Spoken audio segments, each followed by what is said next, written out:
ಎಲ್ಲಾ ಹಾನಿಯಿಂದ ಕೂದಲನ್ನು ರಕ್ಷಿಸುತ್ತೆ. ಬರೀ Amrit noni reach root premium hair oil. ನಮಗೆಲ್ಲ ಗೊತ್ತಿದೆ, ಇವತ್ತು ನಮ್ಮ ಮಾನ್ಯ ಮುಖ್ಯಮಂತ್ರಿಗಳು ನಮ್ಮ ದುರ್ಗಾರಾಮ್ ಅವರು ಪ್ರಚಾರಕ್ಕೋಸ್ಕರ ಇಲ್ಲಿ ಬಂದಿರೋ ನಮಗೆಲ್ಲ ಗೊತ್ತಿರೋ ವಿಚಾರ.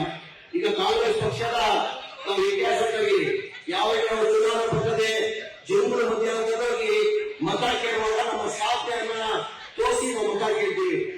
ಈಗ ನಾವು ನಮ್ಮ ಸರ್ಕಾರ ಆಯ್ತು, ನಮ್ಮ ಸರ್ಕಾರ ಯಾವಾಗ ಕೆಲಸ ಮಾಡಿದ್ದೀವಿ, ನಮ್ಮ ಸರ್ಕಾರ ಮುಂದೆ ಬರಲಿ, ನಾವು ಇಂಥ ಕೆಲಸ ಮಾಡ್ತೀವಿ ಅಂತ ನಮ್ಮ ಸಾಧನೆಯನ್ನ ತೋರಿಸಿ ನಾವು ಮತ ಕೇಳ್ತೀವಿ. ಬಿಜೆಪಿ ಅವರು ಯಾವ ತರ ಸಾಧನೆ ತೋರಿಸಿದ್ದಾರೆ, ಸಾಧನೆ ಸೊನ್ನೆ, ಏನ್ ಸೊನ್ನೆ ಇಲ್ಲ, ಬರೀ ಹಿಂದೂ ಮುಸಲ್ಮಾನ್ ಅಂತ ತೋರಿಸಿ ಮತ ತಗೊಳ್ಳಕ್ಕೆ ಪ್ರಯತ್ನ ಮಾಡ್ತಾ ಇದ್ದಾರೆ.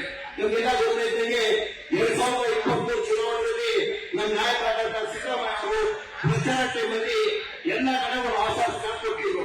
ನಮ್ಮ ಸರ್ಕಾರ ಬಂದ್ರೆ ಮನೆ ಮನೆಗೆ 1,000 ರೂಪಾಯಿ ಕೊಡ್ತೀವಿ, 5 ಕೆಜಿ ಅಕ್ಕಿ ಇರೋದು 10 ಕೆಜಿ ಕೊಡ್ತೀವಿ, 200 ಕರೆಂಟ್ ಫ್ರೀ ಕೊಡ್ತೀವಿ. ಅದೆಲ್ಲ ನಮ್ಮ ಕಾಯಿಲೆ ಹೆಣ್ಮಕ್ಳು ಬಸ್ಸಲ್ಲಿ ಫ್ರೀ ಆಗಿ ಆಗುವಂತ ಘೋಷಣೆಯನ್ನು ಮಾಡಿದ್ರು. ಆ ನಿರೀಕ್ಷೆಗಳಿಗೆ ಅದಕ್ಕಾಗಿ ನಮ್ಮ ಕಾಂಗ್ರೆಸ್ ಸರ್ಕಾರಕ್ಕೆ 136 ಸೀಟ್ ಬಂದು ನಮ್ಮ ಸರ್ಕಾರ ಬಂದು ಸಾಧ್ಯ ಆಯಿತು. ಮನೆ ಸಿದ್ದರಾಮಯ್ಯ ಮುಖ್ಯಮಂತ್ರಿ ಆಗಕ್ಕೆ ಸಾಧ್ಯ ಆಯಿತು. ವಿರೋಧ ಪಕ್ಷದವರು ಏನಂದ್ರು, ಈ ಗ್ಯಾರಂಟಿ ಕೊಡೋಕೆ ಸಾಧ್ಯ ಆಗಲ್ಲ, ಈ ಗ್ಯಾರಂಟಿ ಕೊಡಬೇಕಾದ್ರೆ ಕನಿಷ್ಠ 55,000 ಕೋಟಿ ಕೊಡಬೇಕಾಗ್ತದೆ, ಈ ಗ್ಯಾರಂಟಿ ಕೊಡೋಕೆ ಸಾಧ್ಯನೇ ಆಗಲ್ಲ ಅಂದ್ರು. ನಮ್ಮ ಸರ್ಕಾರ ಬಂದು ಮನೆ ಸಿದ್ದರಾಮಯ್ಯ ಮುಖ್ಯಮಂತ್ರಿಯಾಗಿ ಒಂದೇ ತಿಂಗಳಲ್ಲಿ ಈ 5 ಗ್ಯಾರಂಟಿನ ಲಾಗು ಮಾಡಿದ್ದೀವಿ. ಮಾಡಿದೀವೇನೋ 2,000 ಮನೆ ಬರ್ತಾ ಇದ್ದಾನೆ, 2,000 ಬರ್ತಾ ಇದೆಯಲ್ಲೋ, 10 ಕೆಜಿ ಅಕ್ಕಿ ಬರ್ತಾ ಇದೆಯಲ್ಲೋ, 200 ಕರೆಂಟ್ ಫ್ರೀ ಬರ್ತಾ ಇರ್ತಾನೆ. ಎಲ್ಲ ನಮ್ಮ ಹೆಣ್ಮಕ್ಳು ಬಸ್ಸಲ್ಲಿ ಫ್ರೀ ಆಡ್ತಾ ಇದ್ದಾರೆ. ಹೋಗ್ತಾರೆ ಹಂಗೆ ಅದೇ ತರ 5 ಗ್ಯಾರಂಟಿ ಲಾಭ ಹೋಗಿ 6ನೇ ಗ್ಯಾರಂಟಿ ನಾವು ಯಾವತ್ತೂ ಚುನಾವಣೆ ಟೈಮಲ್ಲಿ ನಾವು ಹೇಳಿಲ್ಲ, ಮನೆ ಮುಖ್ಯಮಂತ್ರಿಗಳು ಹೇಳಿಲ್ಲ, ನಾವು 6ನೇ ಗ್ಯಾರಂಟಿ ಕೊಡ್ತೀವಂತ. ಇಲ್ಲೇ ಬಡವ್ರ ಬಗ್ಗೆ ಕಾಲೇಜಿನಲ್ಲಿ ಕಾಂಗ್ರೆಸ್ ಪಕ್ಷಗಳು ಮನೆ ಸಿದ್ದರಾಮಯ್ಯ ಅವರಂತ ಇನ್ನೊಂದು ಮನೆ ಸಿದ್ದರಾಮಯ್ಯ ಅವರು ಸಾಬೀತು ಮಾಡಿದ್ದಾರೆ. ನಾವು ಬಡವ್ರ ಮನೆ ಕೊಡ್ತೀವಿ ಅಂತ ನಾವು ಎಂದೂ ಘೋಷಣೆ ಮಾಡಿಲ್ಲ. ಮನೆ ಸಿದ್ದರಾಮಯ್ಯ ಅವರು ಮುಖ್ಯಮಂತ್ರಿ ಇರುವಾಗ 2014, 15, 16, 17, 18ರಲ್ಲಿ 1,80,253 ಮನೆಗಳು ಸ್ಯಾಂಕ್ಷನ್ ಮಾಡಿದ್ರು. ಎಷ್ಟು? 1,80,253 ಮನೆಗಳು ಸ್ಯಾಂಕ್ಷನ್ ಮಾಡಿದ್ರು. ಅದಾದ್ಮೇಲೆ ಸಮ್ಮಿಶ್ರ ಸರ್ಕಾರ ಬಂತು, ಕುಮಾರಸ್ವಾಮಿ ಅವರು ಮುಖ್ಯಮಂತ್ರಿ ಬಂದು ಯಡಿಯೂರಪ್ಪ ಅವರು 7 ವರ್ಷ ಮುಖ್ಯಮಂತ್ರಿ ಆಗಿದ್ರು, ಮನೆ ಬಸವರಾಜ ಬೊಮ್ಮಾಯಿ ಅವರು 7 ವರ್ಷ ಮುಖ್ಯಮಂತ್ರಿ ಆಗಿದ್ರು. ಅವರು ಒಂದ್ ಮನೆ ಸ್ಯಾಂಕ್ಷನ್ ಮಾಡಕ್ಕೂ ಆಗಿಲ್ಲ, ಒಂದ್ ಮನೆನೂ ಕೊಡೋಕೆ ಸಾಧ್ಯ ಆಗಿಲ್ಲ.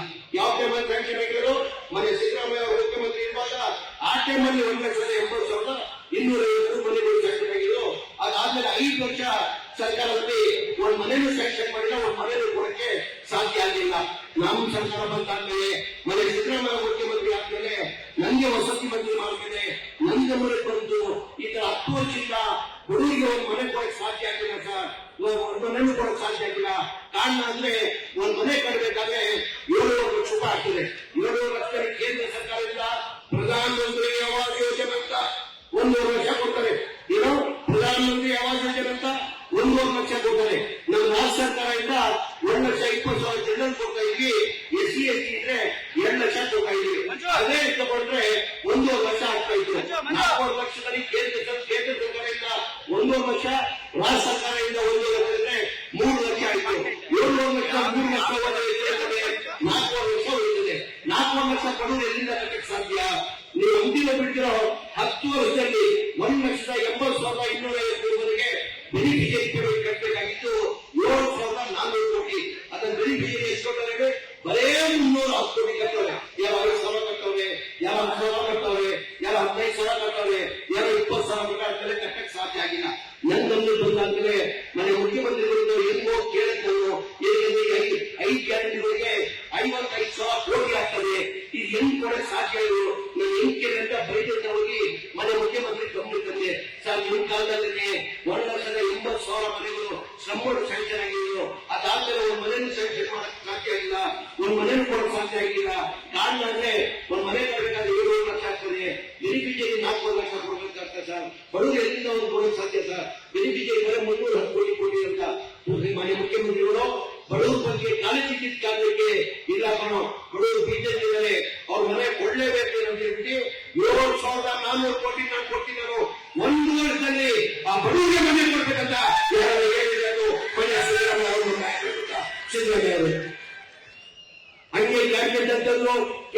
ಬಜೆಟ್ ಅಲ್ಲಿ 500 ಕೋಟಿ ಅಪ್ರೂವ್ ಮಾಡಿಬಿಟ್ಟು ಫೆಬ್ರವರಿ 2ನೇ ತಾರೀಕು ಹೋದ ತಿಂಗಳಲ್ಲಿ 2 ತಿಂಗಳ ಹಿಂದೆ ಫೆಬ್ರವರಿ 2ನೇ ತಾರೀಕಿಗೆ 36,709 ಮನೆಗಳು ಕೊಟ್ಟಿದ್ದೀವಿ.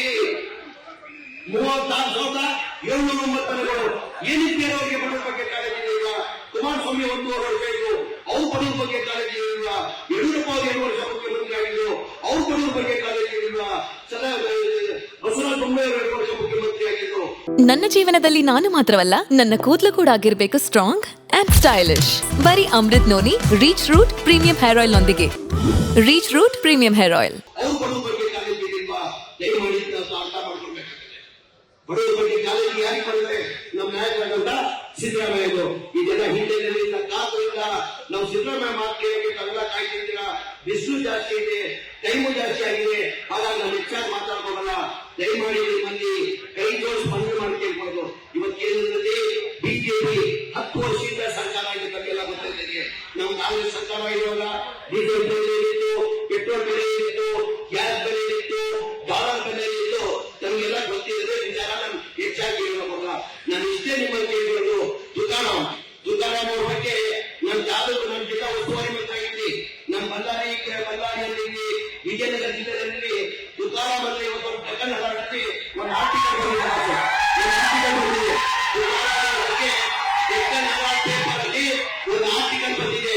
ಏನಂತ ಹೇಳಿದ್ರೆ ಡೆಕ್ಕನ್ ಹರಾಡ್ ಪೇಪರ್ ಕಾಮನ್ ಪೇಪರ್, ಅದು ಯಾರು ದುಡ್ಡು ಕಾಸು ಕೊಟ್ಟು ಹಾಕಿಲ್ಲ. ಅವರಾಗ ಒಂದು ಆರ್ಟಿಕಲ್ ಬಂದಿದ್ದಾರೆ. ಇಲ್ಲ, ಇಲ್ಲಿ ಶ್ರೀರಾಮ್ನ ಜನ ರಿಜೆಕ್ಟ್ ಮಾಡಿದ್ದಾರೆ. ಇವತ್ತು ತುಕಾರಾಮ್ನ ಜನ ಆಯ್ಕೆ ಮಾಡಬೇಕಂತ ತೀರ್ಮಾನ ಮಾಡಿದ್ದಾರೆ ಅಂತ ಹೇಳಿ